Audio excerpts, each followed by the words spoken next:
Hello guys, this is Scream Truth, and I am here to tell you about the newest live stream from JX just a few hours ago.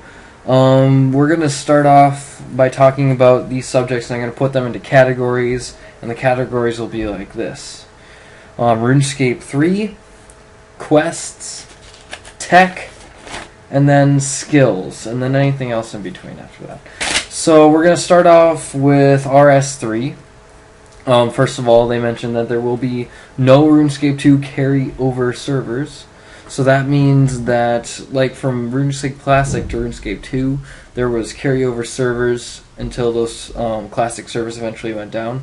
That will not be the case from RuneScape 2 to RuneScape 3. Also, the HTML fixes, which are applied to RS3, will make the game sound better, look better, feel better, and run faster. So that's definitely something to look forward to there too. What else do we have on this list here? They are thinking about for members that accounts will be able to have multiple characters on them. That'll be pretty cool. And they also stressed interest in having dropping icons into different spots on your navigation. So you have your inventory, you could move that onto a different part of the navigation in the actual game interface, which I think that would be pretty cool, and I would definitely organize with my bag right at the very end, close to the center of the screen. What else do we have? Alright, next we have RuneScape Lore. RuneScape Lore is kind of leading into a lot of what next year is going to be about, whether it's quests or it's skills. So we'll start off with, they're saying that it's going to have a ton to do with the gods. Like, this year is going to be a really huge turning point. We're going to see a lot of gods. In fact, they announced 2 skills that will be released at different times, both apparently having to do with the lore. So, does this have something to do with the gods? Do these skills have something to do with the gods and your loyalties, or what could be the case? That's a pretty interesting question. Now, a lot of the stuff in this stream was extremely vague, and it's quite different from what we saw at RuneFest last year, because they were very open with what they were doing in 2012. This was pretty gray. Like, we didn't get, like, this is what's going to happen next year. You can be expecting that. We didn't get all that stuff this time, which was kind of sad, but I guess we're just going to have to wait and see what happens. Anyway, RuneScape Lore, it's going to be everywhere in the game and not just in quests. So that's going to be pretty cool. They also say that they're going to be doing something with the gods in the wilderness. And yeah, we'll talk a little bit more about the wilderness later. So, I'm going to cross out all the stuff I've now covered. Let's see here. I wrote all this stuff down, so it'd actually be really easy to go through. We went through development on 2 skills. It will be a gathering and production thing. So what these skills could possibly be is, Mod Mark said that you'd be collecting things and using these things. So if they're god-related items, they'll be able to probably enhance certain skills, which will give you certain abilities, maybe for when you're doing combat stuff and attacking and defending. I think that would be kind of cool. But the possibilities are honestly endless. So whatever you guys think they are, please sound off in the comment section below. I'd really like to read up and hear about what you guys have to say about that. Player-owned ports, that's still something that's on its way, and it's still not sailing, but we will be able to customize ships, and they said the extremely high level of content. To me, this is saying level 90 plus. So I guess it's time to start going for my 90s cape, even though I don't even have my 80s yet. But that's it for player-owned ports. Let's move into the quest series with the most depressing news to me in this entire stream, which made it kind of go downhill for me. The Elven storyline They had said that they wanted to release it in 2012 to 2013. Now, what Mod Mark said is that they're not even working on it yet. And that's just really depressing. I mean, so many people are looking forward to the Elven Quest. Everyone's looking forward to the Elven Quest, but they have other things that they want to work on. And they want to make the Elven City as best as it can possibly be.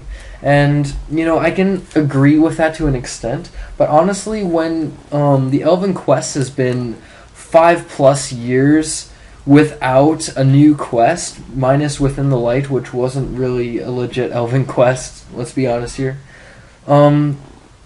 it's really just kind of like, okay, you know what?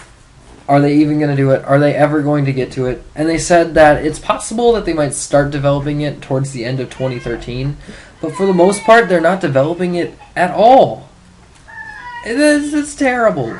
So, anyway, that's it for the Elven story. They also are planning on doing the next step to the Majra quest. My assumption is that this quest is going to be at the beginning of 2013, as it is heavily in depth with gods, and it should kick off the year of gods very quickly. What else do we have? We talked about that. They talked about new continents with player-owned ports. They said that they want to continue working on the Eastern, or the regular continent, with Eastern lands being a second priority. And now that they're moving into HTML5, this becomes a possibility where they can do this, but the development time for that was just astronomically huge, so they're not going to be working on that right now. But with player-owned ports, people will be able to get elements from the Eastern lands and bring them back and make items from that, I'm assuming, which I guess that's kind of cool. It's like, it's starting to open the Eastern lands up to people, which is something that the game doesn't have yet, and it makes it feel like there will be a possibility for a second continent, aka Eastern lands. Also, speaking of land masses, Tutorial Island is probably going to be going away, period, and they said that they want the Wizard's Tower to grow for the Wizard's Tower quest series with one of the signature heroes, that one girl that we see so often. I'm not so sure about that. I mean, Tutorial Island, it's not there for anything. I would be really interested to see if the center tower in Runespan, and one that you can kind of see in your clan citadel, is actually the Wizard's Tower. And if that is, it's got to be something pretty amazing. I mean, I would be really looking forward to it. What else have they talked about for quests? Voice acting. They plan to be reworking all the quests and putting voice acting into them over time. This does not surprise me. It's something that I think they need to do. I think they need to go back and redo a lot of quests and put them into a modern feel that the game has with a lot of this stuff, because old quests are kind of a pain in the ass to go back and do. Let's not lie here. They said they actually are planning on rewriting the Black Knight Fortress, so we know that that will be happening. But that's pretty much it for quest stuff. Now let's move into some skill news. We have construction. They said that they're planning some updates for next year, including graphical stuff for the POHs and possibly neighborhoods, and stuff that's more for the individuals of that own the POH, and not for guests that come into the POH. So that means stuff that would only benefit the person who built the house in the first place, which is nice. It's nice, I guess. All skills are staying at 90. Mod Mark continued to stress that, so their ideas have not changed on that. But once again, that's probably not going to be a solid thing. As the game continues to expand, it just becomes a little bit more and more likely that they might push it to 120 for everything. But yeah, for now, everything is still going to stay 99, which is very nice to know, as I don't have everything to 99 yet.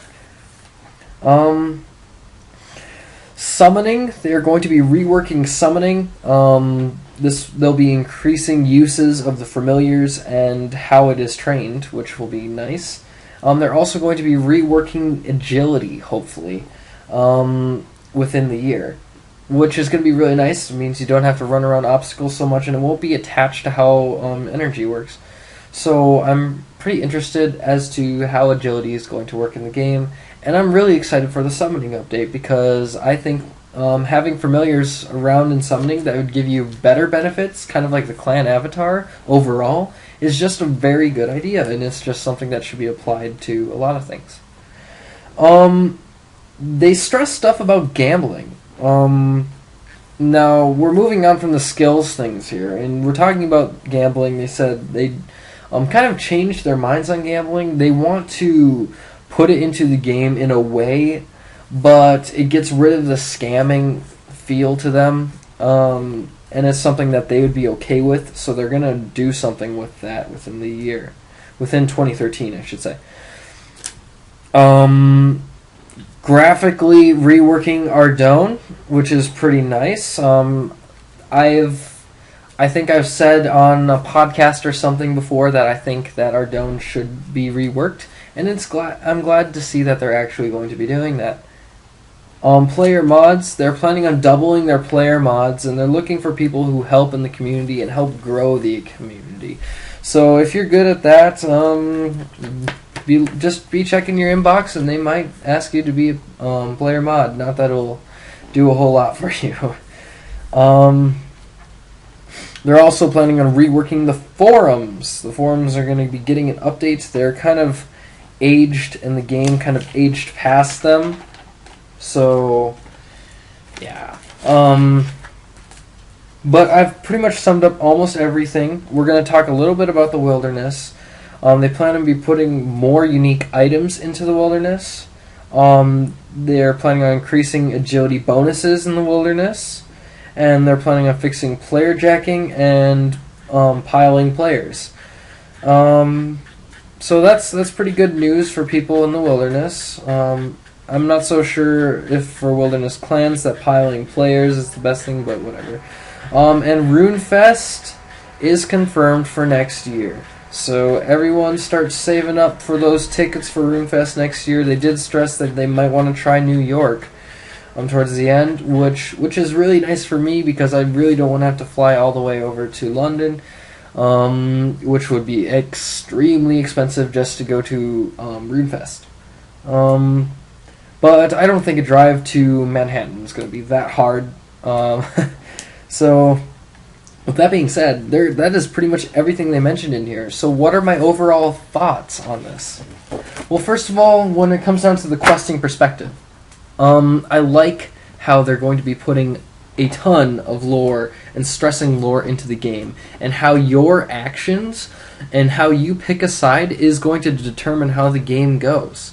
And I think that's just something that will be really unique, and it's kind of like Cataclysm with World of Warcraft back when that came out. It changed up the game forever, and I don't know if it'll be this big of a change in RuneScape, but I do know that it's going to be really nice. It's going to be really refreshing to get lore just in the game in general, so you don't have to do quests for the lore necessarily. Also, when it comes down to how they're planning on doing their quests, I put in a question. They didn't answer it, which is kind of sad. But once again, I have to say that I'm really depressed that they're not putting out that elf quest yet. I guess I'm just gonna have to just pack that in a box and put it away for a while and just not think about it, because I've been looking forward to that quest for a very long time, and they're continuing to put it off. So, at least now I don't have to be looking in the behind the scenes every single month for it. But yeah.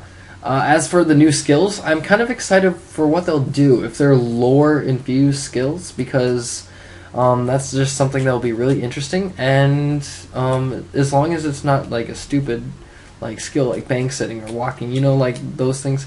Yeah, I'm just glad that they're doing something lore-infused, and I think that will just really enrich the game and its actual story content in it. So, with that being said, I don't really think that there's anything else more I want to really comment on. They did not release a whole lot of stuff in this. I sat and I listened to it and I took notes, and overall I just did not hear as much as I thought I would have during this stream. So, what are your opinions on these updates? What are your opinions on the live stream? Once again, just leave a comment below. Please rate and subscribe to the video. Thank you guys for watching. I tried to get this up as soon as possible for you guys. And yeah, we'll see you guys next time.